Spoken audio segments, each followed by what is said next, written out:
नमस्ते दोस्तों, मैं एडवोकेट अभिनव कदम। आज हमारे साथ इस पॉडकास्ट में जुड़ चुके हैं एडवोकेट महेश पवार जी। महेश पवार जी का कंज्यूमर केसेस में बहुत सारा एक्सपीरियंस है। उन्होंने डिस्ट्रिक्ट कमीशन हो, स्टेट कमीशन हो, नेशनल कमीशन हो, वहाँ पे अपना अपीयरेंस दिया है। पूरे ऑल ओवर इंडिया से बहुत सारे कंज्यूमर से उनको राहत देने की कोशिश की है। सर ने एज अ सोशल वर्क बहुत सारे लोगों को फ्री में ड्राफ्ट भी दिए हैं, और जहाँ पे भी ड्राफ्टिंग की और कहीं पे भी दिक्कतें आती है, कोई ऑब्जेक्शन निकलता है, उसके ऊपर भी मदद की है। तो सर का जो वीडियो है कंज्यूमर प्रोटेक्शन एक्ट पे, वो आपने तो देखा ही होगा, और वहाँ पे बहुत सारे लोगों ने बहुत सारे प्रश्न पूछे हैं। ये वो प्रश्न मैं कॉमन लोगों के इस पेपर पे लिख कर लाया हूँ।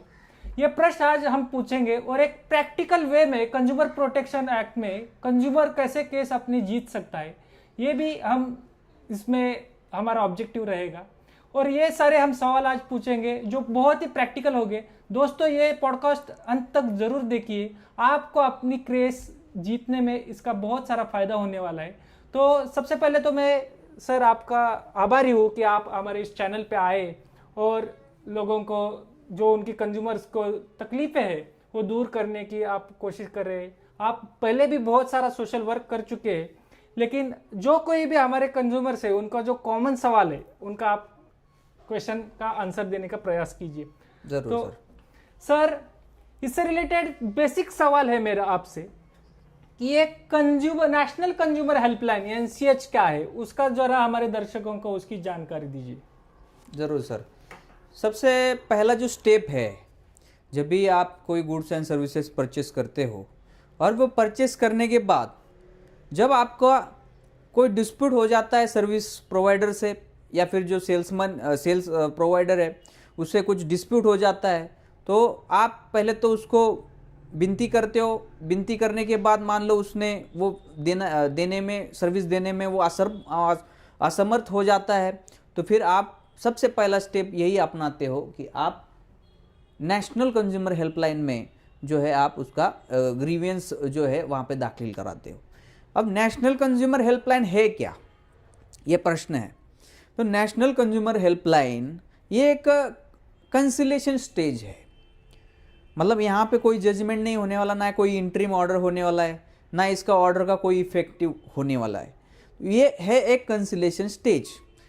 अब ये कंसिलेशन स्टेज में होने क्या वाला है कि आप वहाँ पे जाओगे, अपना ग्रीवियंस वहाँ पे दर्ज करोगे।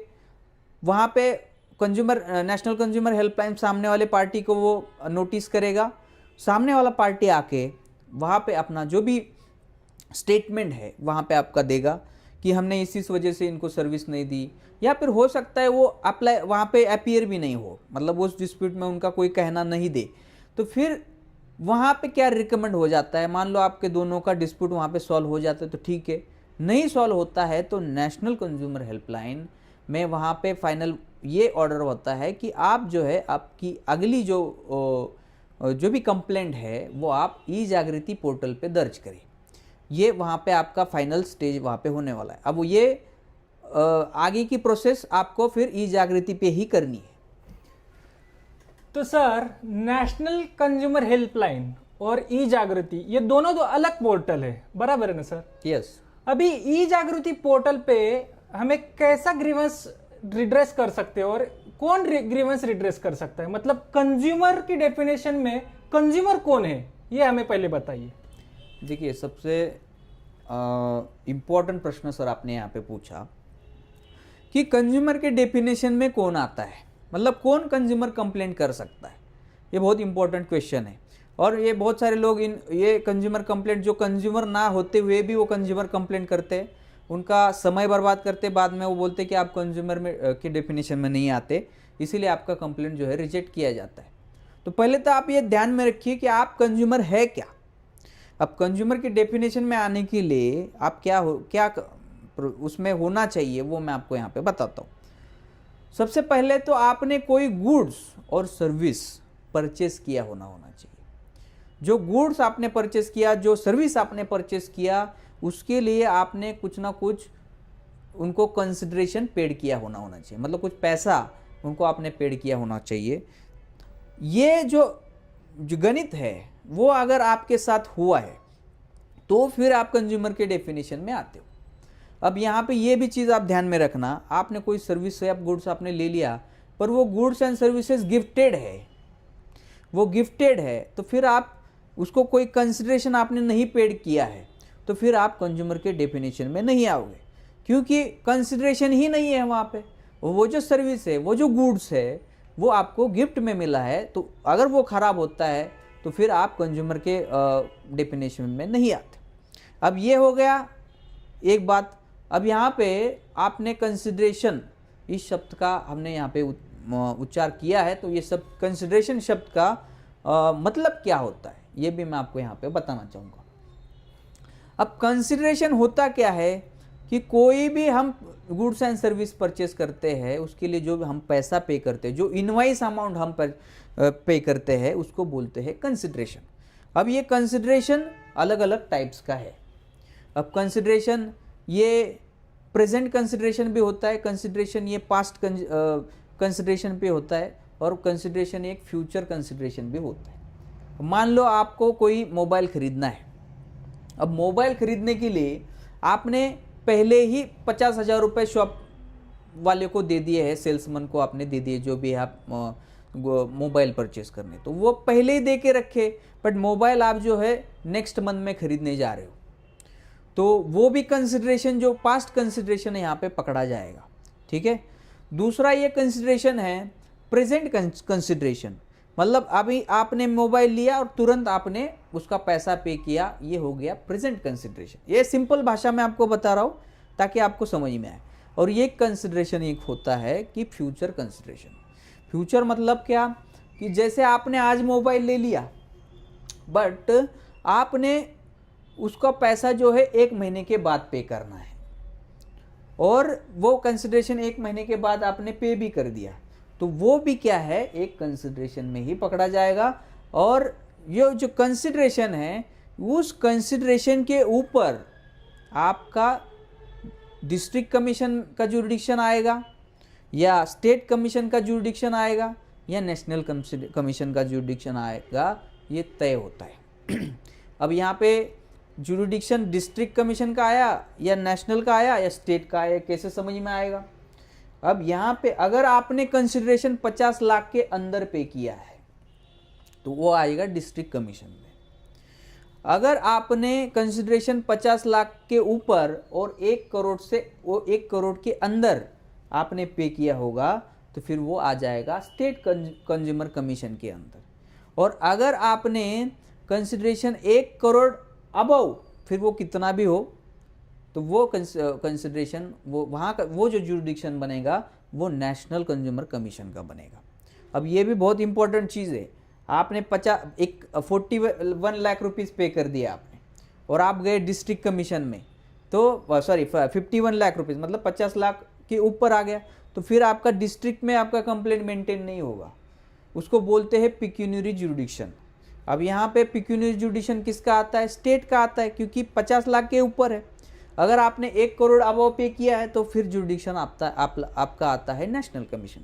तो जो भी आप पे करते हो, वो पिक्यूनियरी जुरिडिक्शन कौन से कमीशन का आता है, वो भी आपको यहाँ पे देखना चाहिए। बहुत ही इम्पोर्टेंट सर ने बात अभी बताई जुरिडिक्शन के बारे में। सर मेरा एक प्रैक्टिकल सवाल है। सपोज मैं कंज्यूमर हूँ और मैंने कोई सर्विस अवेल की है और प्रोडक्ट परचेस किया है, और मेरे साथ कोई अनफेयर ट्रेड प्रैक्टिस हुई है, तो क्या मुझे वकील के जरिए पहले लीगल नोटिस भेजना ज़रूरी है क्या सर? ये प्रश्न मुझे बहुत सारे लोग पूछते हैं कि सर लीगल नोटिस भेजना ज़रूरी है या नहीं। अब मैं उनको व्हाट्सएप पे उनको बताता रहता हूँ, फ़ोन पे उनको बताता रहता हूँ। ये आप ध्यान में रखना दोस्तों, लीगल नोटिस मैंडेटरी यहाँ पे है या नहीं। तो मैं यहाँ पे आपको बताना चाहूँगा, लीगल नोटिस आपका मैंडेटरी नहीं है यहाँ। क्यों नहीं है?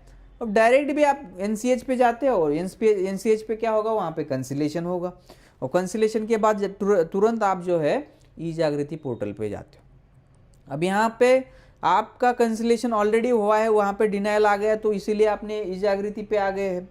अब जो लोग एनसीएच पे कंप्लेंट नहीं किए हैं, ठीक है, जो लोग एनसीएच पे कंप्लेंट नहीं किए, वो उनको मैं ये बताना चाहूँगा कि आप एक लीगल नोटिस दीजिए। अब लीगल नोटिस देने से क्या फ़ायदा होगा आपका, ये भी मैं आपको यहाँ पे बताऊँगा। अब लीगल नोटिस देने से ये फ़ायदा होगा कि उसको अपनी वो बात रखने का मौका रहेगा। वो जो सामने वाली पार्टी जिससे आप कंपेंसेशन, जिससे आप रिफंड, जिससे आप आपका सामान रिटर्न करवाना चाहते हो, उसको एक फेयर अपॉर्चुनिटी मिलेगी। वो कोर्ट को बाद में समझता है कि इन्होंने लीगल नोटिस भेजा, एक फेयर अपॉर्चुनिटी भी दिया। अब फेयर अपॉर्चुनिटी देने के बाद भी ये लोग यहाँ पे मतलब उसने डिनाई कर दिया, मान नहीं रहे, इसीलिए ये कोर्ट में आ गए। अब ऐसा भी होता है कि लीगल नोटिस में जो कॉन्सिक्वेंसेज जो आगे होने वाले हैं, कोर्ट जाएंगे, वकील करना पड़ेगा, पैसा खर्चा होना पड़ेगा, ये लीगल नोटिस में ये सामने वाली पार्टी को समझ में आता है। वो क्या करता है कि वो आपका जो भी है आपका प्रॉब्लम वहाँ पे सॉल्व कर देता है, आपको फिर आगे जाने की ज़रूरत नहीं पड़ती।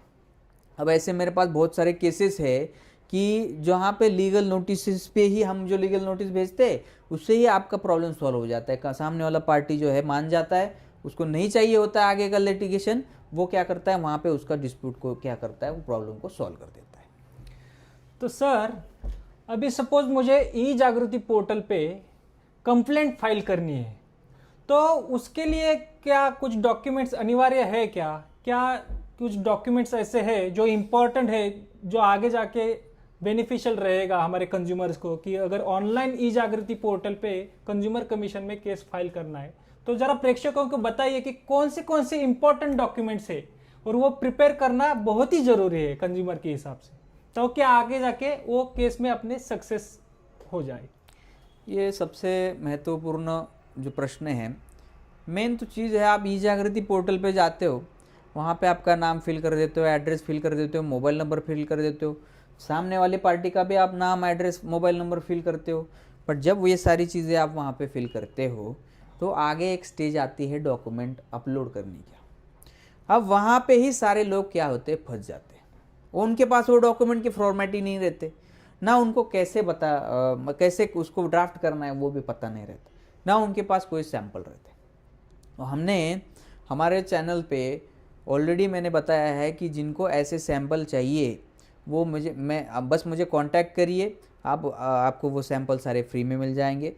आप जैसे मुझे व्हाट्सएप कर जाते हैं तो मैं आपको वहाँ पे वो सैंपल्स आपको दूंगा। अब ये सैंपल्स होते कौन से, ये आपका प्रश्न है। अब ये सैंपल्स में 5 प्रकार के जो है हमें फॉर्मेट्स वहाँ पे बनाने पड़ते। पहला तो होता है 1 नंबर परफॉर्मा। अब परफॉर्मा, दूसरा होता है इंडेक्स, तीसरा होता है कंप्लेंट, चौथा होता है एफिडेविट और पांचवा होता है मेमो ऑफ पार्टीज। और छठवा जो होता है, अभी कंप्लेंट एफिडेविट एक ही में पकड़ा जाता है, इसीलिए वो 5 मतलब जो 6 नंबर का जो डॉक्यूमेंट है उसको बोलते हैं लिस्ट ऑफ डॉक्यूमेंट, मतलब LOD। मतलब जो आपने एविडेंसेस वहाँ पे लगाए उसको हम LOD में कवर करेंगे। अब ये सारे डॉक्यूमेंट्स क्या होते हैं, इसको एक 1 बाय 1 आपको मैं एक शॉर्टकट में यहाँ पे बताता हूँ ताकि सबको समझ में आए। अब परफॉर्मा ये जो डॉक्यूमेंट होता है, इसमें क्या होता है कि आपकी कंप्लेंट की एक क्या बोलते हैं, उसमें कितना कंसिडरेशन पे किया, आपका कंप्लेंट कौन सी सेक्शन के अंदर है, आपका कंप्लेंट किस कैटेगरी में आता है, वो सारी डिटेल्स उसमें भरी जाती है। आपका एड्रेस, सामने वाला पार्टी का एड्रेस, वो सारा एक शॉर्टकट में उस परफॉर्मा में आपको लिखना होता है। दूसरा आता है इंडेक्स। अब इंडेक्स में होता क्या है कि आपने कौन से पेज पे क्या डॉक्यूमेंट आपने लगाया है, ये तो कोर्ट को सामने इंडेक्स से ही पता चलेगा ना कौन से पेज पे इन्होंने क्या लगाया, क्योंकि पेंडेंसी तो बहुत है कोर्ट में केसेस की। तो कौन से पेज पे क्या है, कौन से पेज पे आपने कौन सा एविडेंस लगाया है, वो तो इंडेक्स से ही पता चलेगा, क्योंकि वहाँ पे आपको मेंशन करना होता। तो इंडेक्स में हो क्या है, कौन से पेज में क्या लगाया है, वो पेजिनेशन का जो नंबर है वहाँ पे आपको मेंशन करना होता है। तीसरा जो डॉक्यूमेंट है वो है आपका सिनॉप्सिस। अब सिनॉप्सिस क्या है, सिनॉप्सिस मतलब कंप्लेंट का, आपके पूरे कंप्लेंट का एक सारांश, मतलब शॉर्टकट जो है आप वहाँ पे बताएंगे कि हमारे कंप्लेंट में की पॉइंट्स क्या है। तो वो सिनॉप्सिस में शॉर्टकट में आपको डेट वाइज आपको मेंशन करने, एक साइड में आपका डेट आएगा, एक साइड में उसका विवरण आएगा कि इस डेट में क्या हमने माल परचेस किया, दूसरी डेट में कब वो खराब हुआ, तीसरी डेट में हमने कब ग्रीवेंस दर्ज कर दिया। तो ऐसी सारी डेट वाइज आपकी स्टोरी आपको वहाँ पे लिखनी होती है शॉर्टकट में। अब तीसरा चौथा जो डॉक्यूमेंट है वो है कंप्लेंट। अब कंप्लेंट में क्या होता है, ये कंप्लेंट में आपको इन डिटेल में आपका कंप्लेंट वहाँ पे लिखना होता है। पूरे पैरावाइज आपकी स्टोरी स्टार्ट टू एंड आपको डिटेल में वहाँ पे लिखनी है। जो भी आपके साथ घटित हुआ है वो सारा डेट वाइज आपको वहाँ पे लिखना है वो कंप्लेंट में, ठीक है। तो ये हो गया कंप्लेंट। पांचवी बात है वो एफिडेविट। अब ये एफिडेविट क्या है, एक शपथ पत्र है। सिंपल सी भाषा में हम शपथ ले रहे हैं, हमने जो भी कंप्लेंट यहाँ पे दिए, हमने जो भी डॉक्यूमेंट्स कोर्ट को दिए वो सारे सही है, वो सारे ट्रू है, और ये इसका शपथ हम यहाँ पे इस एफिडेविट के जरिए लेते। और ये जो एफिडेविट है वो नोटराइज्ड होना चाहिए। जब भी आप शपथ लेते हो किसी थर्ड पार्टी के सामने, आपने शपथ लेना चाहिए ना, तो वो नोटरी ऑफिसर जो होते हैं, जो नोटरी लाइसेंस उनको मिलता है वकीलों को, उनके पास में जाके उनकी वहाँ पे मुहर लगानी है। यहाँ पे ना कोई स्टैम्प पेपर लगाना है, ना कोई टिकट वहाँ पे लगाना है। बहुत सारे लोग मुझे ये प्रश्न पूछते हैं, सर इसमें कितने रुपए का स्टैम्प पेपर लगाए। यहाँ पे स्टैम्प पेपर लगाने की ज़रूरत ही नहीं है। यहाँ पे आपका एफिडेविट प्लेन पेपर पे प्रिंट हो जाएगा, वहाँ पे बस जाके आप नोटरी ऑफिसर का मुहर लगाएंगे, आपके साइन करेंगे उसके सामने, उसके रजिस्टर पे साइन करेंगे और बस बन गया आपका एफिडेविट। अब ये एफिडेविट आपके कंप्लेंट के साथ में आपको लगाना है। और उसके बाद में जो होता है मेमो ऑफ पार्टीज। देखो दोस्तों, ये सारे प्रश्न, ये जो सारे फॉर्मेट्स है, ये आपको यहाँ पे शॉर्टकट में बताता हूँ। अब मेमो ऑफ पार्टीज में क्या है कि दोनों पार्टी के एड्रेसेस, आपका एड्रेस क्या है, फ़ोन नंबर क्या है, ईमेल आईडी क्या है, जो कोई करस्पॉन्डेंस एड्रेस है वो भी आप वहाँ पे मेंशन करना। जितने आप एड्रेस वहाँ पे परफेक्ट लिखेंगे उतना वहाँ पे आपका जो है नोटिस सर्विस होने में दिक्कत नहीं आएगा। अब यहाँ पे देखिए, एड्रेस आप गलत लिखोगे ना तो कोर्ट का जो समन जाएगा, नोटिस जाएगा कंज्यूमर कमीशन का, तो वो नोटिस वहाँ पे प्रॉपर जाएगा नहीं जब एड्रेस आप गलत करते हो। तो एड्रेस आपको इन डिटेल में लिखना है, ईमेल आईडी लिखना है, व्हाट नंबर लिखना है, वो सारी चीज़ें आप प्रॉपर वहाँ पे लिखिए, ठीक है। तो ये हो गया मेमो ऑफ पार्टीज। वो आगे का जो डॉक्यूमेंट है वो है लिस्ट ऑफ डॉक्यूमेंट। अब लिस्ट ऑफ डॉक्यूमेंट का उसे नाम में ही सारा अर्थ है। लिस्ट ऑफ डॉक्यूमेंट मतलब कौन से एविडेंसेस, कौन से एनेक्चर्स आपने अपने कंप्लेंट में जुड़े हुए हैं, तो वो लिस्ट ऑफ डॉक्यूमेंट में मेंशन करना। अब लिस्ट ऑफ डॉक्यूमेंट में एक नंबर पे आ जाएगा आपका इनवॉइसेस, दूसरे नंबर पे आ जाएगा कोई एग्रीमेंट, तीसरे नंबर पे कोई ईमेल कम्युनिकेशन, फॉर एग्जांपल आपको बता रहा हूँ। तो ये सारा आपको वहाँ पे लिस्ट ऑफ डॉक्यूमेंट में मेंशन करेंगे। और लिस्ट ऑफ डॉक्यूमेंट में ही आपको वहाँ पे कौन से पेज पे क्या एविडेंस हमने लिखाया वो भी उस लिस्ट ऑफ डॉक्यूमेंट में आपको मेंशन करना है। तो ये सारे फॉर्मेट्स मेरे पास मौजूद है। अगर किसी को ज़रूरत लगेगी हमारे इस कमेंट में पूछिए, या तो जो भी नंबर आपके डिस्क्रिप्शन में आएगा वहाँ से लेके मुझे व्हाट्सएप करिए, हम वहाँ पे सारे डॉक्यूमेंट आपको देंगे। बहुत ही इम्पोर्टेंट सर ने इन्फॉर्मेशन दी हमारे कंज्यूमर को। अभी सर, कंज्यूमर प्रोटेक्शन एक्ट में अगर हम हमारे कंज्यूमर कंप्लेंट फाइल करते हैं तो बहुत सारी जगह कहाँ पे ऐसे बोला जाता है कि इसकी कोर्ट फीस बहुत है, उसका कॉज ऑफ एक्शन लिमिटेशन वो क्लॉज क्या है वो हमें टेक्निकली मालूम नहीं है। तो हमारे दर्शकों को थोड़ा सा सीधे और सिंपल भाषा में कोर्ट फीस कितनी लगती है, लिमिटेशन कितना है कंज्यूमर कंप्लेंट करने के लिए, कॉज ऑफ एक्शन क्या है और ज्यूरिडिक्शन कैसा है, वो कंप्लेंट में कहाँ पे लिखना चाहिए और वो एक्चुअली में है क्या, ये थोड़ा सा सीधे और इजी अंडरस्टैंडिंग भाषा में हमारे दर्शकों को समझा दीजिए सर। बहुत इम्पोर्टेंट सवाल। देखिए, ये कॉज ऑफ एक्शन, जुरिस्डिक्शन, आपका लिमिटेशन, ये बहुत इम्पोर्टेंट है और ये आपके कंप्लेंट में भी मेंशन होते हैं। अब यहाँ पे सबसे पहले आपने पूछा कॉज ऑफ एक्शन। अब कॉज ऑफ एक्शन मतलब ये है, मान लो आपने कोई मोबाइल परचेस किया है और वो मोबाइल अब कुछ प्रॉब्लम आ गई, उसके स्क्रीन के ऊपर लाइन आ गई है। अब आपने वो स्क्रीन के ऊपर लाइन जो आई है उसका कंप्लेंट कर दिया कंपनी के पास। तो जो भी आपने कंप्लेंट किया उस कंप्लेंट का डेट होता है कॉज ऑफ एक्शन, मतलब हमने एक्शन क्यों ली, उसका कॉज है ये कंप्लेंट हमने किया। तो वो कौन सी डेट है, वो कॉज ऑफ एक्शन में उसका डेट लिखना है। जब आपने फर्स्ट कंप्लेंट की, जब आपको मालूम चला कि ये मोबाइल आज खराब हो गया, वो डेट होता है कॉज ऑफ एक्शन। अब दूसरा आपने पूछा कि जुरिडिक्शन। अब जुरिडिक्शन क्या होता है? दो प्रकार के जुरिडिक्शन कमीशन में देखे जाते। पहला तो जुरिडिक्शन देखा जाता है कि ये टेरिटोरियल जुरिडिक्शन में आता है क्या। टेरिटोरियल मतलब जिस कक्षा में वो कंज्यूमर कमीशन में कंप्लेंट जाती है, मतलब मान लो पुणे के जो भी सारे मैटर है वो पुणे के कंज्यूमर कमीशन में जाएंगे, डिस्ट्रिक्ट कमीशन में जाएंगे। अब यहाँ पे मान लो कोई बेंगलोर का व्यक्ति है, बेंगलोर में उसका कॉज ऑफ एक्शन अराइज हुआ है, उसका जुरिडिक्शन बेंगलोर का बनता है और रहता है बेंगलोर में, बट वो आ गया पुणे कमीशन में कंज्यूमर का केस कंप्लेंट करने, तो वो कंप्लेंट लेगी क्या? कमीशन नहीं लेगा, वहाँ पे तो कंप्लेंट आपका रिजेक्ट किया जाएगा। मतलब जुरिडिक्शन, जो टेरिटोरियल जुरिडिक्शन मैंने बोला, जहाँ पे आप रहते हो उसी कमीशन में, उसी जुरिडिक्शन के कमीशन में, उसी डिस्ट्रिक्ट कमीशन में आपका कंप्लेंट आपको फाइल करना है। और दूसरा जो जुरिडिक्शन बनता है वो होता है पिक्यूनियरी जुरिडिक्शन। अब इससे पहले भी मैंने आपको बताया पिक्यूनियरी जुरिडिक्शन, तो वो 50 लाख वाला के अंदर होगा तो डिस्ट्रिक्ट कमीशन में आएगा। उसके बाद 1 करोड़ के 50 लाख के ऊपर और 1 करोड़ के नीचे आएगा,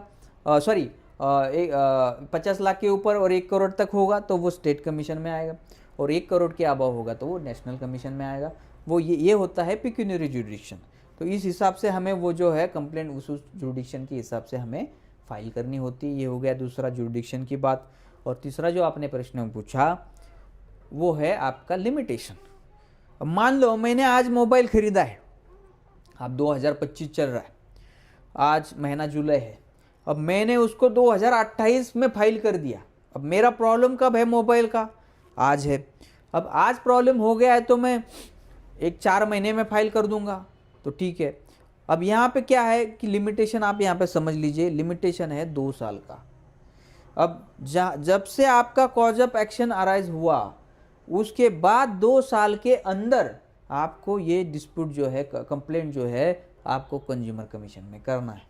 अब 2 साल के बाद अगर आप वो कंज्यूमर कमीशन में जाते हो, नहीं हमारा उस टाइम मोबाइल ख़राब हुआ था, अब यहाँ पे हमको कंप्लेंट फाइल करना चाहते हो, तो वो कंप्लेंट एंटरटेनेबल नहीं रहेगा, वो कंप्लेंट कंज्यूमर कमीशन में आपका रिजेक्ट हो जाए, या फिर सामने वाला पार्टी ऐसा डिफेंस वहाँ पे फाइल कर देगा, रिटर्न स्टेटमेंट देगा कि इनका कंप्लेंट लिमिटेशन पीरियड में है ही नहीं, तो इस कंप्लेंट को आप जो है डिसमिस कर दिया जाए, ऐसा उनका ये रिटर्न स्टेटमेंट भी वहाँ पे लगा सकते। तो प्रॉपर लिमिटेशन पीरियड में ही हमें जो है हमारा कंप्लेंट वहाँ पे दोस्तों फाइल करना होता है। बहुत अच्छी बात बोली सर। हमारे कंज्यूमर को ये जुरिडिक्शन के रिलेटेड और एक प्रॉब्लम आती है। उनका कहना है कि हमने जहाँ से भी सर्विस ली है, और सपोज एक XYZ कंपनी है, वो अपोजिट पार्टी है, उसका तो ऑफिस मेन ब्रांच वो आउटसाइड स्टेट है, तो उसके लिए क्या प्रावधान है? क्या वो कंपनी आउटसाइड स्टेट है तो हमें क्या उस स्टेट में जाके कंप्लेंट फाइल करनी है क्या? क्या हमारा जुरिडिक्शन सिर्फ जहाँ पे हम रहते हैं वहाँ पे ही बनेगा? तो वो जो आउटसाइड स्टेट, सपोज कुछ ऑफिसेस दिल्ली में है, बेंगलोर में है, और मैं कंप्लेनेंट महाराष्ट्र से हूँ, तो क्या मुझे वहाँ पे जाके फाइल करना पड़ेगा या ये कमीशन में मैं कर सकता हूँ? इसके बारे में थोड़ा सा हमारे कंज्यूमर्स का कन्फ्यूजन दूर कीजिए। देखिए बहुत सारी बार यही होता है कि पार्टी होती है आपकी, जहाँ पे आप रहते हो उस स्टेट की पार्टी नहीं रहती। मान लो आप महाराष्ट्र में रहते और पार्टी होती है दिल्ली की, आप महाराष्ट्र में रहते, पार्टी होती है बेंगलोर की। अब वो सामने वाले को प्रश्न ये आता है, वो पार्टी तो सामने बेंगलोर में रह रही है, दिल्ली में रह रही है, तो क्या हम वहाँ पे जाके कंप्लेंट हमें करना पड़ेगा क्या? तो ऐसा नहीं। उसमें होता ये है कि एक कंज्यूमर प्रोटेक्शन एक्ट में सेक्शन है 34(2)(b) का, 34(2)(b) का एक एप्लीकेशन आता है। उस एप्लीकेशन को आपको ड्राफ्ट करना है, और जब भी आप कंप्लेंट करोगे उस एप्लीकेशन को आप उस कंप्लेंट के साथ आपको जोड़ना है। कौन सा? 34(2)(b) ये एप्लीकेशन आपको जोड़ना है, ताकि वो जो कमीशन है जहाँ पे आपने फाइल किया है, और जो आउट ऑफ स्टेट जो पार्टी है उसको वो कमीशन जो है समन कर सकते हैं, नोटिस भेज सकते हैं। ऐसा वो एप्लीकेशन, वो जो अंडर सेक्शन 34(2)(b) में ये लिखा है कि अगर पार्टी आपके जुरिडिक्शन का नहीं है सामने वाला, तो उसको आपको बुलाने के लिए ये 34(2)(b) का आप पहले एप्लीकेशन फाइल करिए, वो अप्रूवल हो जाएगा, और वो एप्लीकेशन के द्वारा वो कंज्यूमर कमीशन वहाँ के पार्टी को जो है वो समन करेगा, नोटिस भेजेगा। सर इससे ही जुड़ा मेरा अगला सवाल है, सपोज आपने जैसे बताया कि ई जागृति पोर्टल पे हमने complaint, list of documents, proforma ये सब अपलोड किया, तो अब आगे जाके ऑब्जेक्शन निकलता है, वो ऑब्जेक्शन क्या है वो थोड़ा हमारे दर्शकों को समझा दीजिए कि ऑब्जेक्शन कौन निकालता है, कौन से ऑब्जेक्शन होते हैं, क्यों हमारे केस को नंबर नहीं मिलता, वो ऑब्जेक्शन कैसे रिमूव करने, वो थोड़ी सी विस्तृत रूप से जानकारी हमारे दर्शकों को दीजिए। बहुत ही अच्छा प्रश्न है, और ये प्रश्न हर दिन मेरे को कम से कम 50 एक लोग पूछते रहते। सर हमने कंप्लेंट फाइल कर दिया बट ये अंडर स्क्रूटनी ही बता रहा है। अब यहाँ पे अंडर स्क्रूटनी बता रहा है तो क्या है, देखिए ये बात आप समझ लीजिए, ये अंडर स्क्रूटनी जब वो दिखाता है तो वो स्क्रूटनाइज होता है वहाँ पे। वो जो रजिस्ट्रार होता है वो सारी जो कंप्लेंट है आपकी पहले वो रिव्यू करते हैं, ठीक से आपने डॉक्यूमेंट सारे लगाए हैं क्या, ठीक से आपने सारे एविडेंसेस लगाए हैं क्या, सबको आपने सेल्फ अटेस्ट किया है क्या, सबको आपने पेजिनेशन किया है क्या, वो सारी प्रॉपर डॉक्यूमेंट प्रॉपर फॉर्मेट में प्रॉपर सेक्शन में आपने उसमें फाइल किया है क्या, वो पहले स्क्रूटनाइज होता है। अब ऐसे स्क्रूटनी होने के बाद मान लो आपका कंप्लेंट में फिर भी कोई कमी है, तो वो क्या करते हैं, वहाँ से वो कमी को पूरा करने के लिए वहाँ से ऑनलाइन ही आपको एक रिवर्ट फाइल कर देंगे, अब रिवर्ट सेंड कर देंगे। तो वो आपके लॉगिन आईडी में ही रिवर्ट करके एक ऑप्शन होता है, उस ऑप्शन में जाके आपको जो भी कमियां हैं वो आपको वहाँ पे वो दिखाई देती कि ये आपने प्रॉपर परफॉर्मा नहीं फाइल किया, आपने जो है पेजिनेशन नहीं किया है, आपने एफिडेविट नोटराइज नहीं किया है, ये सारी वहाँ पे लिख के देते हो। वो सारी चीज़ें आपको वहाँ पे परफेक्टली करेक्ट करनी है और फिर वो रिवर्ट में आपको फिर से अपलोड करनी है और वहाँ पे सबमिट करनी। अब जैसे आप वो सबमिट करते हैं तो वो फिर से वो चेक करेंगे, और वो चेक करने के बाद मान लो अब इस बार आपकी कोई कमी नहीं है तो वो आपकी कंप्लेंट जो है अप्रूव कर देते हैं। और जैसे ये कंप्लेंट अप्रूव हो गई आपको जाके वहाँ पे कंज्यूमर कमीशन में हार्ड कॉपीज आपके वहाँ पे सबमिट करनी है। अब ऐसा भी होगा आपके साथ कि बहुत ज़्यादा पेंडेंसी होने के कारण वो बहुत दिन तक आपका अंडर स्क्रूटनी दिखाएगा, तो आपको जैसे आपने कंप्लेंट ई जागृति पे फाइल की वो आप वहाँ पे तुरंत जो है कमीशन में जाइए और वहाँ पे आप हार्ड कॉपी सबमिट करिए। अब होता है उनसे कभी कभी डिले भी हो जाता है चेक करने में, तो वहाँ पे आप जैसे दूसरे दिन चले जाते तो वहाँ पे आप वो क्या करते, तुरंत वो अपना नंबर डाल के जो भी आपका रेफरेंस नंबर डाल के वो आपका फ़ाइल निकाल लेंगे और दिखाएंगे, चेक करेंगे कि हाँ हाँ आपका ये सही है, आपका ये सही है, बस इसमें गलती है, तुरंत आप वो हमें करेक्ट करके ऑनलाइन अपलोड करिए तो आपका तुरंत हम आपको केस नंबर दे देंगे। तो ऐसा जो है वहाँ पे रिवर्ट का जो ऑप्शन है वो ओपन होता है। ये से रिवर्ट के ऑप्शन जैसे आप फाइल रिवर्ट कर देते हो तो बाद में आपको केस नंबर तुरंत मिल जाता है। बहुत ही अच्छी इन्फॉर्मेशन दी हमारे कंज्यूमर को। सर अपना एक सवाल था वो थोड़ा सा रह गया बीच में कि कोर्ट फीस कितनी होती है, डिस्ट्रिक्ट कमीशन को कितनी, स्टेट कमीशन को कितनी और नेशनल कमीशन को कितनी, और जो स्क्रूटिनी के लिए हमारे जो रजिस्ट्रार है उनको कुछ पैसे देने की ज़रूरत है क्या, कि हमारा फाइलिंग नंबर दीजिए, वो कुछ लोगों को पैसे मांगे जाते हैं कि आपका फाइलिंग नंबर देता हूँ आप इतने इतने फीस भरिए, क्या ये फ़ी लीगली है क्या लीगली कितनी फीस हमें कंज्यूमर कमीशन में पे करनी पड़ती है, ये थोड़ा हमारे कंज्यूमर्स को बताइए। बहुत ही अच्छा प्रश्न, और ये मेरे से भी छूट गया, पिछली बार आपने पूछा था इससे पहले। कोर्ट फी, अब ये कोर्ट फी एक बहुत महत्वपूर्ण स्टेज है।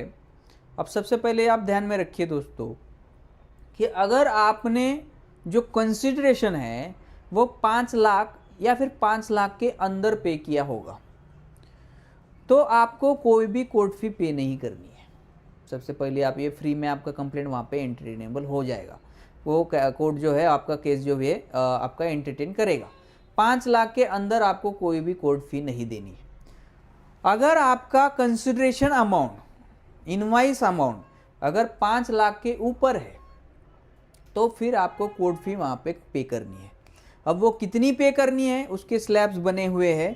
जब भी आप पे वहाँ पे कंसिडरेशन आपका फिल करते हो तो ऑटोमेटिकली वहाँ पे आपको वहाँ पे दिखाई देगा कि आपको कितना फीस पेड करना है। ठीक है। पेंडिंग फॉर फीस ऐसा एक वहाँ पे एक टैब रहेगा आपके डैशबोर्ड में, तो पेंडिंग फॉर पेमेंट ऐसा उसमें चला जाएगा, वहाँ पे आपका पेमेंट आप पे करके फिर आपका आगे पेंडिंग फॉर स्क्रूटनी में जाएगा। तो आप ये ध्यान में रखना कि कोर्ट फी जो है आपको 5 लाख के अंदर नहीं देनी है। दूसरी बात आप ये ध्यान में रखना कि इसके एक्सक्लूडिंग और कोई फ़ी आपको किसी को भी पे नहीं करनी। मान लो आप वहाँ पे क्लर्क के पास जाते हो, आपका कोई करेक्शन वहाँ पे निकालते हो और वहाँ पे आपको पैसे की डिमांड की जाती है, तो आपको कोई भी पैसा उसको देना नहीं। ऐसे मेरे पास बहुत सारे लोग प्रश्न पूछते हैं कि सर हमको इतना मांगा गया, 500 रुपये दीजिए, 1000 रुपये दीजिए। देना का ज़रूरत नहीं है। जो भी आप लीगली पे करने वाले हो कोर्ट फी, उसके बावजूद आपको कोई भी फीस किसी को भी आपको देने की ज़रूरत नहीं है। बहुत ही अच्छा आंसर दिया सर आपने। तो सर अभी सपोज हमने ई जागृति के पोर्टल पे फाइल किया, फिजिकल फाइल सबमिट की, ऑब्जेक्शन रिमूव किया, नंबर मिला, सब हो गया। अभी बात आती है कि स्टेजेस कौन से हैं कंज्यूमर कंप्लेंट रिड्रेसल की। वो स्टेजेस कौन से स्टेजेस से हमारे कंज्यूमर को गुजरना पड़ता है, वो थोड़ा आसान भाषा में समझा दीजिए। और क्या इसमें हमें इंटरिम रिलीफ मिल सकता है क्या? तो इंटरिम रिलीफ क्या है वो भी थोड़ा हमारे दर्शकों को समझा दीजिए सर। अब सबसे पहले तो आप इंटरिम रिलीफ जो आपने बोला वो मैं पहले यहाँ पे समझा देता हूँ। अब आपका केस तो चलेगा, देखिए साल भर चलेगा, 2 साल भी चलेगा, बट 2 साल केस चलते हुए आपको कोर्ट को रिक्वेस्ट करना है कि केस आपका 2 साल चलने वाला है, बट हमें इस सामने वाले पार्टी से हमें इंटरिम रिलीफ चाहिए। अब इंटरिम रिलीफ का एक उदाहरण आपको मैं बताता हूँ। जैसे कि मेरे पास एक केस आया था, वही मैं आपको बता देता हूँ कि आपको इंटरिम रिलीफ जो है, इंटरिम एप्लीकेशन कैसे लगाना है, वो आपको यहाँ पर समझ में आ जाएगा। अब मेरे पास एक इंश्योरेंस का केस आया था जिसमें उनका जो पति है उनका हार्ट अटैक से देहांत हो गया था। अब देहांत होने के बाद जो इंश्योरेंस का क्लेम अमाउंट जो था वो XYZ मान लो 20 से 30 लाख रुपए का क्लेम अमाउंट था, वो इंश्योरेंस कंपनी ने क्या कर दिया, डिनाई कर दिया।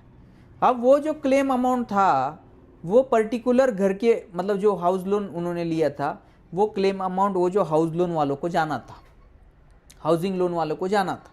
अब यहाँ पे हो क्या रहा था, वो जो हमारे क्लाइंट थे उनके साथ कि वो जो क्लेम तो उनको मिलने ही वाला था 30 लाख रुपए, बट उससे पहले वो बैंक की जो EMIs उनकी हाउसिंग लोन की चल रही थी, वो हाउसिंग लोन वाले मान नहीं रहे थे, वो रुक नहीं रहे थे। वो तुरंत आपकी सरफेसी की प्रोसीडिंग इन्वोक करने के लिए जो है लीगल नोटिस उनको भेज रही थी। अब यहाँ पे हो गया क्या कि हमने वो इंटरिम रिलीफ के लिए आइए, मतलब इंटरिम एप्लीकेशन कोर्ट में हमने लगा दिया। अब वो application consumer protection act under section 38 sub section 8 का हमने एप्लीकेशन वहाँ पे लगा दिया, 38(8) का। अब उस एप्लीकेशन में हमने ये बोला, हमने दोनों पार्टियों को जो है वहाँ पे पार्टी की, जो हाउसिंग लोन वालों को भी पार्टी किया और इंश्योरेंस वालों को भी हमने पार्टी किया, और उनको वहाँ पे हमने ये रिलीफ मांगा कि जब तक हमारा यहाँ से क्लेम पास नहीं होता, हमारा डिस्प्यूट सॉल्व नहीं होता, तब तक ये जो हाउसिंग लोन वालों को आप जो है वहाँ पे स्टे करने के लिए ऑर्डर कर दीजिए। अब हाउसिंग लोन भी HDFC बैंक का ही था और HDFC बैंक का ही इंश्योरेंस लिया हुआ था। अब ज़्यादातर ये सिचुएशन सबके साथ ऐसा ही होता है हाउसिंग लोन के मैटर्स में। तो हमने कोर्ट को समझाया वहाँ पे कि प्रिसाइडिंग ऑफिसर जो बैठे रहते हैं कि सर यहाँ पे जो हाउसिंग लोन भी इन्हीं लोगों ने दिया है और इंश्योरेंस भी इन्होंने दिया है। अब यहाँ पे क्या है कि इंश्योरेंस जब हमें मिलेगा तो ये जो हमारे क्लाइंट है, उनकी जो वाइफ थी, वो ये पेमेंट भर सकती है। वो तो कोई जॉब नहीं कर रही थी, ना उनका कोई बिजनेस था। तो हमने ये रिलीफ मांगा कि जब तक हमारा ये क्लेम नहीं मिलता, डिस्प्यूट सॉल्व नहीं होता, तब तक ये हाउसिंग वालों को आप डायरेक्ट करो कि आप कोई भी प्रोसीडिंग आगे नहीं करोगे, कोई भी हमारे घर के ऊपर ऑक्शन आप नहीं करोगे। वहाँ पर हमारा जो इंटरिम रिलीफ है वो वहाँ पे मान्य हो गया। कोर्ट ने भी इंटरिम रिलीफ हमारे फेवर में ग्रांट कर दिया और बोला सामने वाली पार्टी को, जब तक ये पेंडेंसी है, कोर्ट केसेस जो कमीशन की केसेस की पेंडेंसी है, तब तक आप इनके घर के ऊपर कोई भी आप जो है ऑक्शन वगैरह करने की या फिर सरफेसिंग प्रोसीडिंग जो है आप इन्वोक नहीं करेंगे। तो ये होता है इंटरिम रिलीफ। इंटरिम एप्लीकेशन कैसे लगाना, इंटरिम रिलीफ कैसे ग्रांट करके लेना, ठीक है। फैक्ट एंड सर्कमस्टांसेस आपके सेम होने चाहिए वहाँ पे, मतलब कंप्लेंट और आईए के जो फैक्ट एंड सर्कमस्टांसेस होंगे वो सेम अगर होंगे तो ही वो इंटरिम रिलीफ कमीशन जो है आपके फेवर में ग्रांट करे।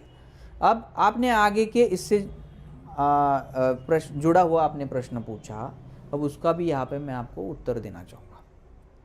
आपने ये पूछा जैसे आपका केस नंबर आपको मिल जाता है तो आगे की स्टेजेस क्या रहे।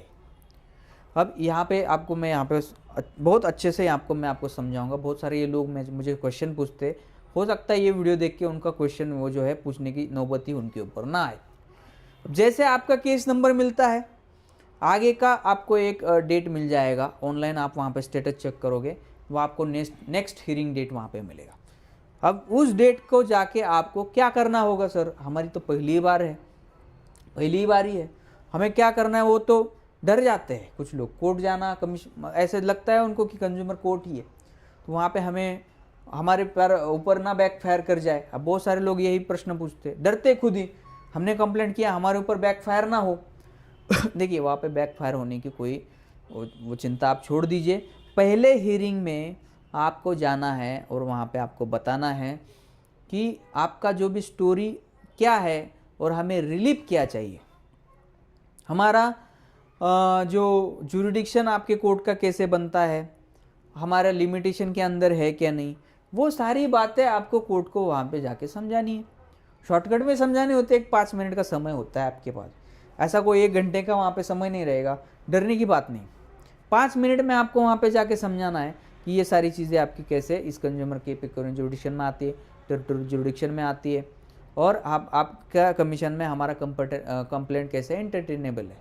बस ये समझ में आता है तो वो सामने वाले जो प्रिसाइडिंग ऑफिसर है वो जो है इशू नोटिस करेंगे, मतलब सामने वाली पार्टी को इशू कर देंगे नोटिस कि आप नेक्स्ट डेट को यहाँ पे हाजिर हो जाओ और आपका जो भी है रिटर्न स्टेटमेंट वहाँ पे फाइल कर दीजिए। अब ये उस दिन का, उस हियरिंग का प्रॉपर ये काम आपका होगा। अब जैसे इशू नोटिस हो गया, और दूसरी बात ये भी हो सकती है उस हियरिंग में कि हो सकता है आपका कंप्लेंट ही वहाँ पर रिजेक्ट हो गया। मान लो आपका कंप्लेंट टेरिटोरियल जुरिडिक्शन में नहीं आता, आपका कंप्लेंट पिक्यूनियरी जुरिडिक्शन में नहीं आता, तो आपका कंप्लेनेंट या फिर आप कंज्यूमर के डेफिनेशन में नहीं आते, आपने कोई प्रॉपर कोर्ट फी नहीं भरी होंगी, तो फिर आपका जो है कमीशन वहाँ पे आपका केस जो है वहाँ पे रिजेक्ट भी कर सकता है। तो ये हो गया पहले हियरिंग का क्या प्रोसीजर रहेगा। अब उसके बाद जब नेक्स्ट हियरिंग रहती है, स्टेजेस आपने पूछे, तो नेक्स्ट हियरिंग में जो सामने वाली पार्टी होती है वो अपीयर हो जाती है। अब सामने वाली पार्टी अपीयर हो जाती है कि आपने उनके अगेंस्ट कमीशन में कंप्लेंट किया, तो वो अपना रिटर्न स्टेटमेंट लेके आ जाती है। जब भी आप इशू नोटिस करते हो तो आपका कंप्लेंट उसी नोटिस के साथ आप लगा देते हो, और सामने वाली पार्टी वो आपका कंप्लेंट रीड करके उसके ऊपर उनका डिफेंस क्या है, उनका रिप्लाई क्या है, वो लेके नेक्स्ट डेट में वो अपने कमीशन में आ जाएंगी।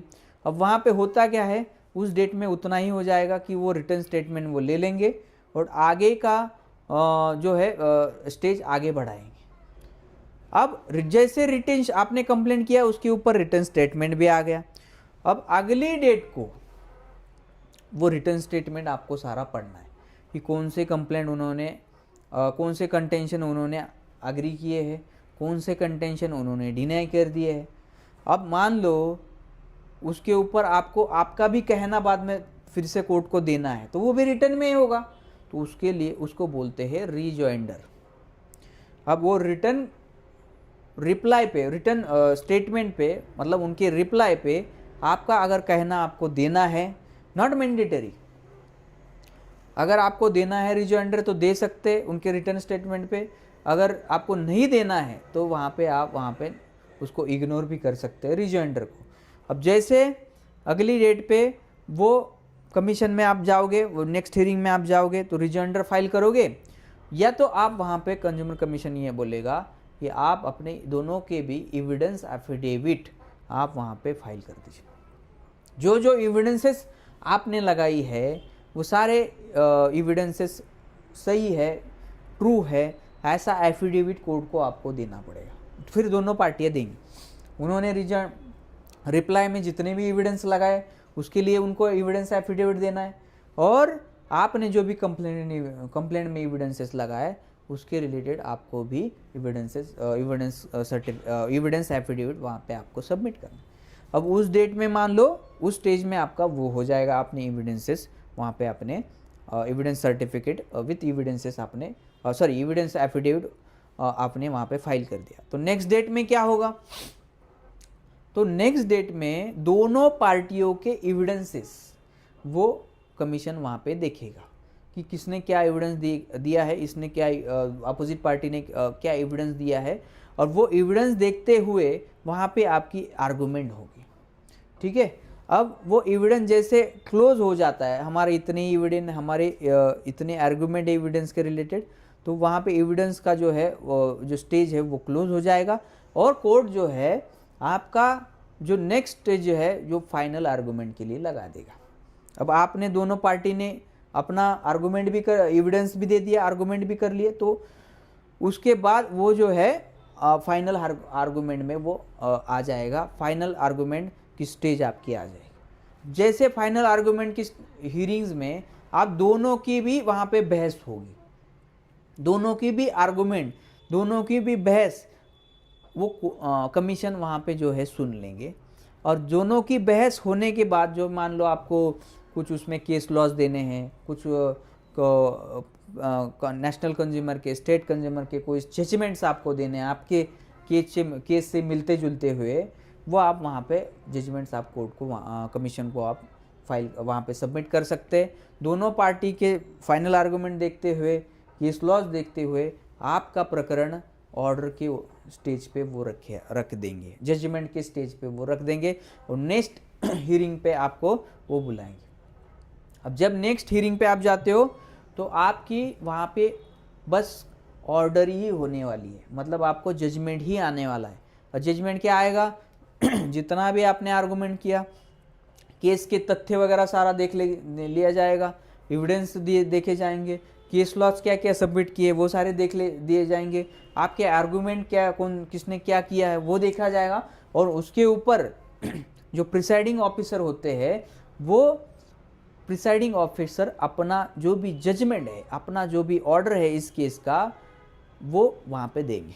अब उस ऑर्डर में क्या मेंशन रहेगा, उस ऑर्डर में हो सकता है आपके फेवर में वो ऑर्डर हो गया होगा, हो सकता है आपके अगेंस्ट भी वो ऑर्डर किया गया होगा। तो ये दोनों सिचुएशन वहाँ पे होती है। तो वो ऑर्डर लेके फिर आपका जो भी कंप्लायंसेस जो भी पार्टी है वहाँ पे आगे करेंगी। तो दोस्तों मुझे लगता है आज महेश सर आपको वकील बना के ही छोड़ेंगे, क्योंकि उन्होंने इतना डिटेल में इंफॉर्मेशन दिया है, मुझे लगता है यूट्यूब पे कहाँ पे भी या ये अवेलेबल नहीं होगा। तो सर ने उनका एक पर्सनल एक्सपीरियंस भी बताया कि इंश्योरेंस कंपनी के खिलाफ, वैसे ही सर के पास कंज्यूमर रिलेटेड बहुत सारे वाइड वैरायटी के केसेस होते हैं। मुझे सर से एक बात पूछनी है इसी रिलेटेड कि सपोज मैंने फ्लैट लिया है या मैं किसी कोऑपरेटिव हाउसिंग सोसाइटी में रहता हूँ और मेरा सर्विस अवेल कर रही है कोऑपरेटिव हाउसिंग सोसाइटी, तो और कभी कभी होता है मैंने फ्लैट बुकिंग कर दिया है, तो वहाँ पे तो रेरा अथॉरिटी है डिले का अगर पोजीशन देता है तो क्या इस सिचुएशन में अगर मैं अलॉटी हूँ, मैं फ्लैट परचेसर हूँ या मैं कोई कोऑपरेटिव हाउसिंग सोसाइटी में रहने वाला नागरिक हूँ, तो क्या मैं कंज्यूमर प्रोटेक्शन एक्ट के तहत डिस्ट्रिक्ट कंज्यूमर कमीशन में जा सकता हूँ का? ये थोड़े हमारे दर्शकों को बता दीजिए। बहुत बढ़िया प्रश्न है। वैसे बीच बीच में मेरे पास लोग प्रश्न भी लेके आते कि हमने कोई बंगलो खरीदा है या फिर हमने कोई फ्लैट खरीदा है। अब शहरों में अक्सर जाता है कि लोग फ्लैट परचेस करते हैं, बंगले परचेस करते हैं, तो क्या परचेस किया है तो ये तो क्या आपने कंज्यूमर के डेफिनेशन में ही आप आ जाते हो। कुछ चीज़ें आप परचेस करते हो, मान लो आपने मोबाइल परचेस किया, लैपटॉप परचेस किया, गाड़ी परचेस किया, 4 व्हीलर परचेस किया, ये तो आपने परचेस किया है, उसके लिए आपने कंसिडरेशन पे किया है, ये आप कंज्यूमर वहाँ पे बन जाते हो। बट कुछ लोग ऐसा होता है कि हमने बंगला परचेस किया है, फ्लैट परचेस किया है, क्या हम इस कंज्यूमर के डेफिनेशन में आएंगे? क्या बिल्डर को हम अपोजिट पार्टी बना सकते हैं? क्या हमें बस रेरा की ही रेमेडी अवेल करनी है, हम कंज्यूमर प्रोटेक्शन एक्ट में नहीं जा सकते क्या? ऐसे प्रश्न हमारे पास लेके कंज्यूमर आते हैं। अब यहाँ पे आपने फ्लैट परचेस किया है, उसको कंसिडरेशन आपने पे किया है, तो आप 100% दोस्तों आप कंज्यूमर के डेफिनेशन में आते हैं। रेरा में मान लो आप नहीं जाते, आप कंज्यूमर के डेफिनेशन में आते, आप कंज्यूमर के कमीशन में आप अपना जो भी है कंप्लेंट वहाँ पे फाइल कर सकते हैं। आप रेरा में एक तो जा सकते हैं, या तो आप कंज्यूमर प्रोटेक्शन एक्ट के अंदर भी आप वहाँ पे बिल्डर के अगेंस्ट आप जो है आपका कंप्लेंट वहाँ पे फाइल कर सकते हैं। बहुत ही बढ़िया इन्फॉर्मेशन दिया सर आपने हमारे दर्शकों को। सपोज क्या होता है कि बहुत बार हम कंप्लेंट फाइल करते हैं, कंज्यूमर कमीशन ऑर्डर्स पास करता है, पहली हियरिंग में इशू नोटिस करता है, और कुछ कुछ लोगों को लगता है कि ये तो कोई कोर्ट नहीं है कंज्यूमर कमीशन, और वो नोटिस इग्नोर करते हैं। तो उस सिचुएशन में एज अ कंज्यूमर हमको क्या बताना है कंज्यूमर कमीशन को, ये इग्नोर जो कर रहे हैं हमारे नोटिसेस को, तो उसके बारे में थोड़ा सा विस्तृत रूप से जानकारी दीजिए। बहुत बढ़िया क्वेश्चन है, और मेरे पास ऐसे भी बहुत सारे केसेस होते हैं कि जो सामने वाली पार्टी है, जिस एड्रेस पे वो कंज्यूमर कमीशन नोटिस भेजता है, समन भेजता है, तो वो एड्रेस पे वो आदमी रहता ही नहीं है, या फिर वो वहाँ पे रहता है बट वो सामने वाले जो समन है वो नहीं लेता है, वो लेना नहीं चाहता है, उसको रिटर्न भेजता है। या फिर ऐसा भी होता है कि वो वहाँ पे वो कुछ मैनेज करके वो नोटिस जो है वो रिटर्न ले जाने के लिए बोलता है। अब वहाँ पे जो रिटर्न का जो ट्रैक रिपोर्ट आता है, वो ट्रैक रिपोर्ट में ये होता है कि कंज्यूमर जो सामने वाली अपोजिट पार्टी है उसने वो समन लिया नहीं, उसने नॉट क्लेम्ड किया, या फिर उस जगह पे वो रहता ही नहीं है। तो फिर क्या करेगा, उसमें क्या आगे का स्टेज क्या लेना पड़ेगा हमें? तो ये यहाँ पे मैं आपको दोस्तों यहाँ पे बता रहा हूँ।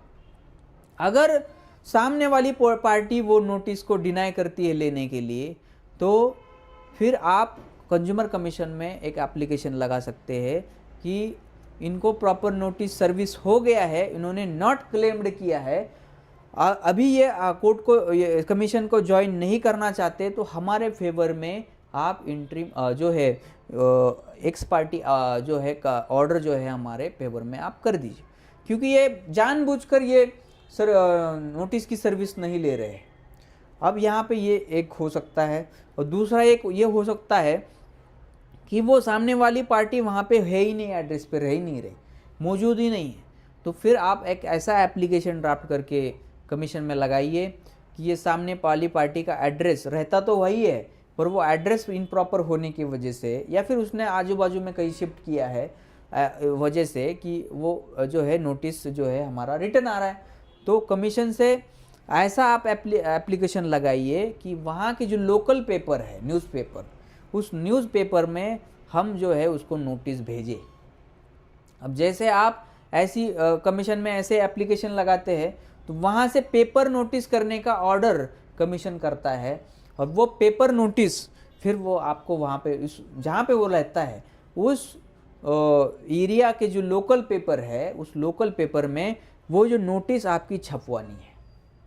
जैसे वो पेपर नोटिस हो जाता है और फिर भी वो अपीयर नहीं होता, फिर भी अपीयर वो पार्टी अपोजिट पार्टी नहीं होता, तो कोर्ट को आपको यही बताना है कि हमने पेपर नोटिस भी किया, फिर भी ये पार्टी इंटेंशनली यहाँ पे आना नहीं चाहती, तो हमारे फेवर में आप एक्स पार्टी ऑर्डर कर दीजिए, हमारे फेवर में आप एक्स पार्टी और जजमेंट्स जो है कर दीजिए, और फिर वो कोर्ट जो है वहाँ वो सारी प्रॉपर चीज़ें देखते हुए, पेपर नोटिस, रिटर्न व आए हुए जो भी आपके ट्रैक रिपोर्ट देखते हुए, वो आपके फेवर में एक्स पार्टी ऑर्डर जो है वहाँ पे पास कर देंगे।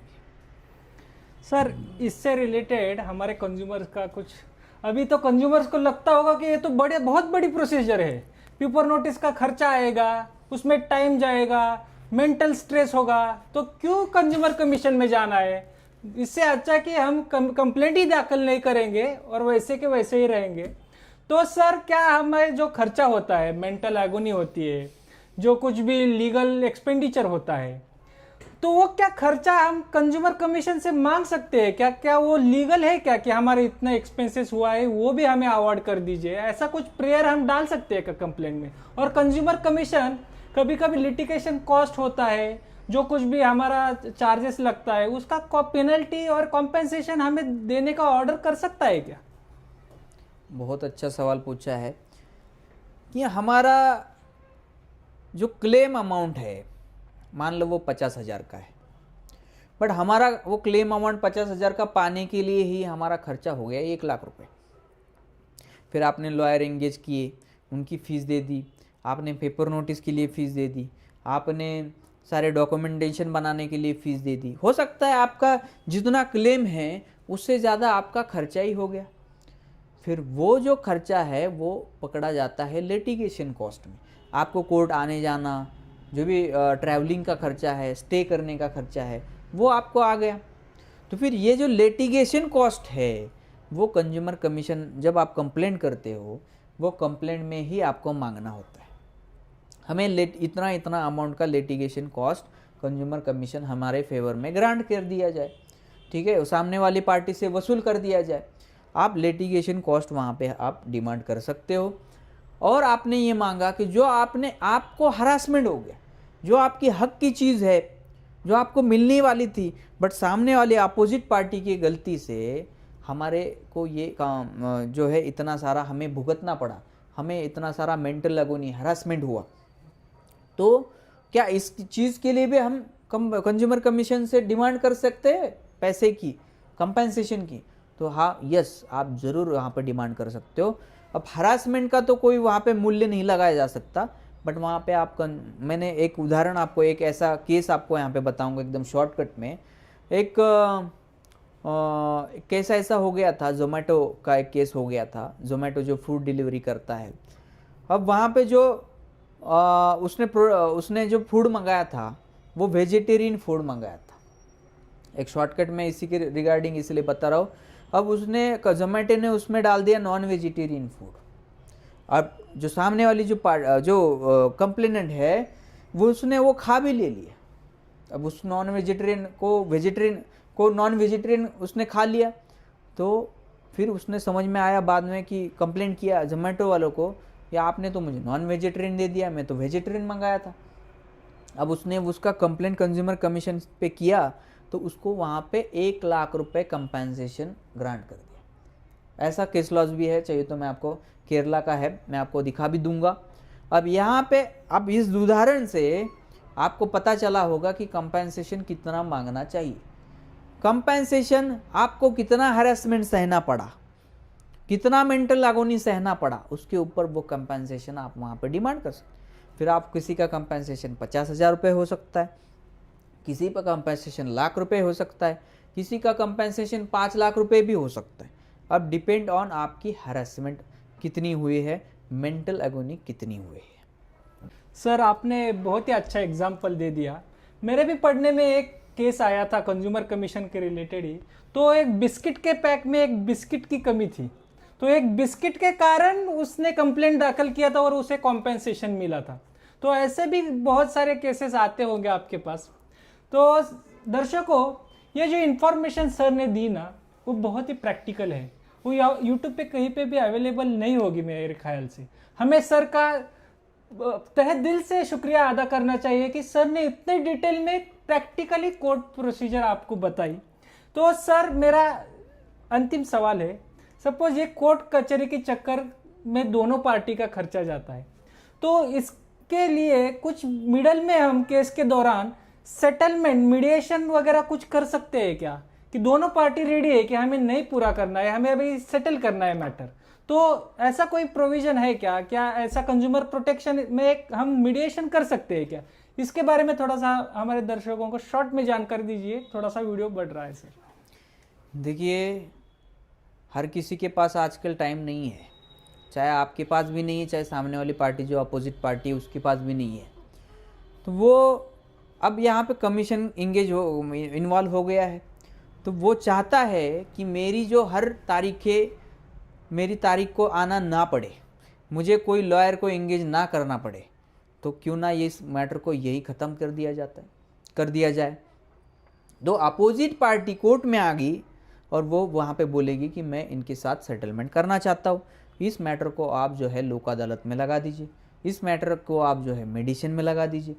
अब जैसे ये मैटर आप सेटल करते हो, मान लो दोनों पार्टी का वहाँ पे बन जाता है कि हमें इतना इतना रुपए दे के इतना इतना कंपनसेशन लेके हम सेटिस्फाइड है, हम इस केस को आगे नहीं बढ़ाना चाहते, इस कंप्लेंट को आगे नहीं बढ़ना चाहते, तो फिर वहाँ पे जो भी आपने सेटलमेंट डीड बनाया है उसके अकॉर्डिंग आप वहाँ पे जो कंप्लेनेंट है वो कंप्लेनेंट वहाँ पे सेटलमेंट प्रोसेस, वहाँ पे सेटलमेंट एप्लीकेशन, हमारा सेटलमेंट हो गया है, हम यहाँ पे एप्लीकेशन करते हैं कि हमारी कंप्लेंट को विड्रॉ कर दिया जाए, विड्रॉल प्रोसेस जिसको बोला जाता है।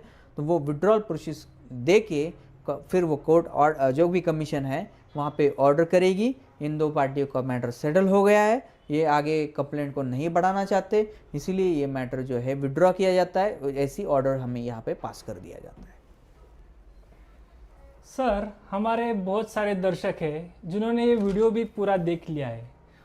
कुछ कुछ दर्शकों का ऐसा लगता भी होगा कि ये कंप्लेंट, एड्रेस पुशिस, ये सब नए नए नाम है उनके लिए, तो इस सिचुएशन में उनको टाइम भी नहीं है। तो उनका जो कंप्लेंट ग्रीवेंस है, क्या वो प्रॉपर ड्राफ्टिंग करके किसी एडवोकेट के पास से या आपके पास से ई जागृति पोर्टल पे आप अपलोड करके हमारे दर्शकों को दे सकते हैं क्या? कुछ हेल्प कर सकते हैं क्या? वैसे तो आप हर टाइम बिजी रहते हैं, आपका टाइम भी इम्पोर्टेंट है, उसका उन्होंने पैसा भी देना चाहिए, बराबर है, लेकिन क्या आप मिडल वे में आप कंज्यूमर को ऐसा ड्राफ्टिंग और ई जागृति के ऊपर फाइलिंग करके कुछ ऐसा हेल्प कर सकते हैं? मुझे पता है आपने ऐसे बहुत सारे लोगों को हेल्प भी किया है आउट ऑफ द वे जाके, तो पूरा ड्राफ्टिंग और ई जागृति के फाइलिंग करके हमारे जो कंज्यूमर्स है उनको आप राहत दे सकते हैं क्या सर? देखिए सर, अभी कंक्लूडिंग पे आ गए हैं। अब मैं आपको यही बोलना चाहूँगा कि दोस्तों, आप जब भी कंप्लेंट बनाओगे वो सारे ड्राफ्टिंग आप रेडी करते हो, ठीक है, तो वो एकदम प्रॉपर वे से करिए, वहाँ पे कोई भी कमी आप नहीं छोड़े, proper limitation, cause of action, जुडिक्शन, वो सारी चीज़ें आप पहले देखिए, उस कंप्लेंट में उसको प्रॉपर तरीके से उसको रखिए और उसके बाद ही आपको उसको ई जागृति के ऊपर फाइल करना है। और जैसे कि आपने यहाँ पे बोला कि ये नए नए शब्द जो आप इस्तेमाल कर रहे हो, एड्रेस पुशिस और या इन एविडेंस एफिडेविट और विड्रॉल का जो भी एप्लीकेशन आपको देना है, और ये सारी जब भी आप फाइल करने के बाद के जो ये एप्लीकेशन रहते हैं, क्या ये एप्लीकेशन किस तरीके से करने होंगे, इसके रिगार्डिंग आपको अगर कोई हेल्प चाहिए तो ये हेल्प हम आपको करेंगे। दोस्तों, आप हमारा जो भी नंबर डिस्क्रिप्शन में है, आप पहले तो अपने लोकल लॉयर के पास जाइए, उनसे ये अगर आप मदद मांगिए, वो अगर मदद करते हैं तो अच्छी बात है, उनसे आप मदद ले लीजिए। अगर फिर भी मान लो आपके पास कोई क्वेश्चन बच जाते हैं तो हमें हमारे नंबर पे आप पहले तो व्हाट्सएप करिए।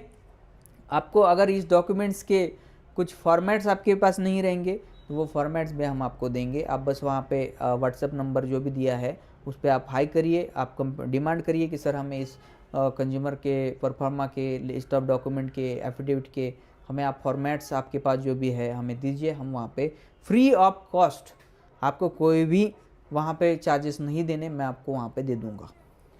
तो दोस्तों, यहाँ पे मैं भी एडवोकेट हूँ, लेकिन सर जो काम कर रहे हैं कंज्यूमर के रिलेटेड, जो मैंने उसको नज़दीकी से देख लिया है। सर ने बहुत सारे कंज्यूमर को फ्री ऑफ कॉस्ट ड्राफ्ट दिए हैं, ये मैंने प्रैक्टिकली देखा है। सर का जो हेल्प करने का नेचर है ना, वो बहुत ही बढ़िया है। हमें शुक्रगुजार होना चाहिए कि आज की सोसाइटी में ऐसे अच्छे लॉयर्स अवेलेबल है, कुछ कमर्शियल इंटरेस्ट नहीं रखते, और ये लोगों की वजह से ही आज सोसाइटी में कुछ ना कुछ हमारा ट्रस्ट इस जुडिशरी पे हो, ये कमीशन के हो, वो बना चुका है। तो दोस्तों, ये वीडियो में आपने भी बहुत देर तक अभी ये वीडियो देख चुके हैं, आप रिपीटेडली देखिए, सर ने क्या बहुत ही इंपॉर्टेंट बातें बताई है वो देखिए, आप ड्राफ्ट करिए, अवेयर हो जाइए। हर एक ग्राहक को अपने राइट्स के, अपने अधिकारों का जानकारी होना ज़रूरी है, और वैसे ड्राफ्ट कीजिए, अपना केस सक्सेसफुली लड़िए। आज के इस पॉडकास्ट में सर आप आने के लिए बहुत बहुत धन्यवाद और दर्शकों आपका भी बहुत बहुत धन्यवाद।